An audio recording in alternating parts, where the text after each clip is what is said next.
Joining me now is Mick Mulvaney, former acting chief of staff in the Trump administration and former Office of Management and Budget Director. Mick, good to see you. I'm hearing some funny stuff on inflation from the president. Sounds to me like, just as with recession, he wants to redefine an inflation problem. Your thoughts on it? Brian, I don't understand why they're doing this. The Democrat Party has evidently come a long way from Bill Clinton saying that he feels their pain. Right now, they're trying to pretend like there's nothing happening. Keep in mind, if you have 8% inflation for, say, 2 years in a row, something that cost $100, then goes to 108, then goes to 117. But Joe Biden would have you believe that second year doesn't happen because it was going to be 8% anyway. It's just an outrageous sort of statement for a president to make. It's not intellectually sound. It's politically very tone deaf. It's a big mistake. It's the kind of thing that can and should cost people elections. It's just not the right message for him to take into the midterms. And I think a lot of Democrats are trying to run away for it, as you mentioned. It sounds to me like what he's saying is, hey, get used to it. This is not a big deal. You're making too much of this. At the same time that the Federal Reserve is obviously going to have to increase interest rates significantly to try to get on top of this.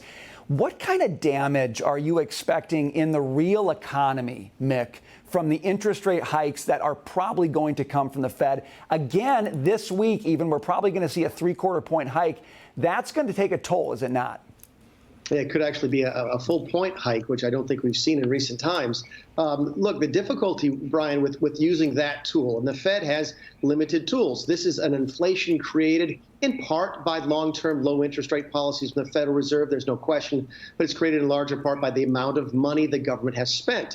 Is given to people. If too much money is chasing too few goods, if that's inflation, the government has been pumping money into the system, and the Fed's ability to deal with that is really limited. They'll raise interest rates, which will crush demand. They call it demand destruction. That's what a recession is in economic terms. But it's not going to create any more things. It's not going to make more gasoline. It's not going to make more cars, make more laptop computers. Only fiscal and regulatory policy can do that, and the Biden administration is doing none of that. So I don't expect things to get much better. You heard the president say he thinks the worst of it is behind us.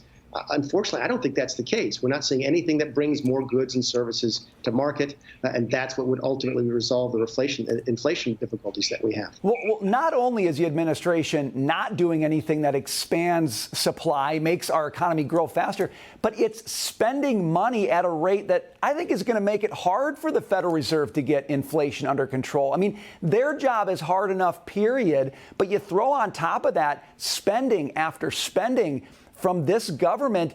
Are we in a situation, Mick, where you look 2, 3, 6 months down the road and we're still hanging at 6, 7, 8% inflation in this economy? Yeah, maybe, and here's why. The government is going to have to continue to print money. Right now, the deficit is going up because interest rates are going up as well. The interest payments are going up. Imagine the interest rate on your credit card goes up and the amount you owe on your credit card goes up. What does that do to your monthly payment? It makes it go up. We don't have that money right now. We were deficit spending in the first place. So when the interest payments go up, all we're going to do is print more money to pay that. What does that more money do when you pump it into the system? It creates more inflationary pressure. So until you solve the supply side of this equation, you're on a demand side of this that is going to do nothing but continue to increase prices. And the Biden administration simply refuses to address that. They're hoping the Fed bails them out.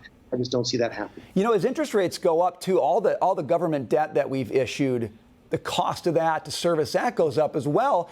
How big of a difference is that going to make, Mick? Because the president loves to talk about deficit reduction. I've brought down deficits. I've done a great job here.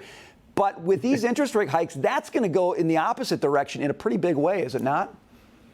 Yeah, you're looking at deficit payments this year, I think, that are already bigger than the Department of Commerce, the Department of Justice, the Treasury Department, the Department of Energy, the Department of Labor, and I think Department of Homeland Security all put together. You're already talking about a situation, Brian, where our interest payments on our debt are the second largest discretionary item in the budget, exceeded only by our Defense Department allocations. So, yeah, interest payments on the debt are going to be a real problem going forward.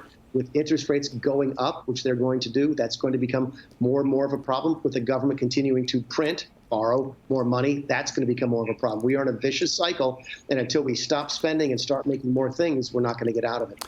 Mick, you know, the president said in his 60 Minutes interview that the pandemic's over. which came as a shock to some people to hear him say that. I think a lot of people have said, of course it is. Welcome to the show, Mr. President. But if he's willing to say that, shouldn't we see a radical policy change out of his administration when it comes to things like government benefits, when it comes to things like this student debt handout, when it comes to border policy? I mean, if he really means what he said, that should reinvent this administration's policy, shouldn't it? Yeah, there's a bunch of reactions to that when I was listening to it. Okay, I get that, Mr. President, but if we're beyond the pandemic, as you just mentioned, Brian, when do all those extraordinary measures that we put in the economy go away? They're still here, and we don't have a pandemic, then why are we still there? But more interestingly, I think, I happen to agree with the president, but I wonder if he cleared that with Dr. Fauci.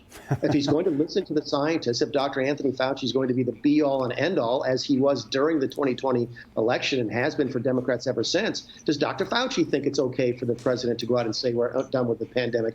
I don't think that Scott Pelley from CBS News asked that follow-up question, but I'd be curious to know if Mr. Biden talked to Dr. Fauci before he gave that answer. You know, it just seems like the president's not living in the same reality the rest of America is living in. And when you hear him speak on these shows, that just becomes palpable and terrifying, because you wonder what's going to happen in the future with a president who doesn't understand our present. We've got to leave it there. Mick Mulvaney, always good to see you. Thanks for being with us.